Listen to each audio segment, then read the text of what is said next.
Nous allons parler maintenant de microstack queue, donc de la file d'attente de microtâches, qui fait partie du fonctionnement de l'event loop de Node.js. La microstack queue est utilisée pour gérer des microtâches qui sont des tâches asynchrones de priorité élevée qui doivent être exécutées avant que le code puisse reprendre son exécution normale. Par exemple, ici, on va se loguer. Début. Hop. Et on va se loguer également fin. Hop. On se met un peu d'espace entre. Et on va se faire une tâche asynchrone. Set time out. Une fonction. Deuxième argument, le temps. On va lui dire 0. Et on va loguer. Hop. Fonction asynchrone 1. Terminé.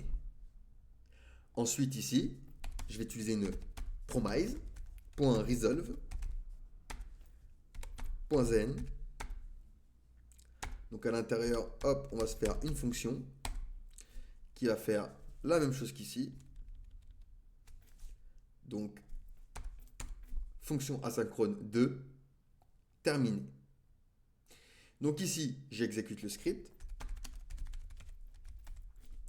Je vais avoir début, fin, fonction asynchrone 2 terminé, fonction asynchrone 1 terminé. Vous voyez, la 2 est venue se terminer avant la 1 alors qu'on a mis ici 0 millisecondes.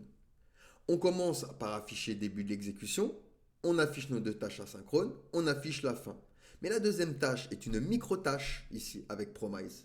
Elle est créée par la résolution d'une promesse avec promise.resolve.zen.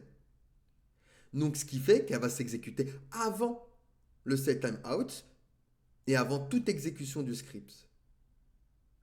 Elle est donc ajoutée ici à la microstack queue. Une fois que le code synchrone est terminé, l'event loop regarde la microstack queue, puis il attend que la microstack soit retirée de la queue, et enfin il exécute le reste. Et ensuite il regarde la file d'attente des tâches et exécute toutes les tâches planifiées, donc ici par le setTimeout. Donc c'est ça en fait le microstack queue, c'est qu'on va pouvoir du coup, vous voyez, ici utiliser des fonctions en loop, mais de manière prioritaire, avec une priorité élevée.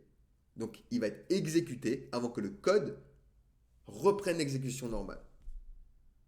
Allez, posez-moi des questions si vous en avez, sinon nous allons pouvoir passer du coup à la suite.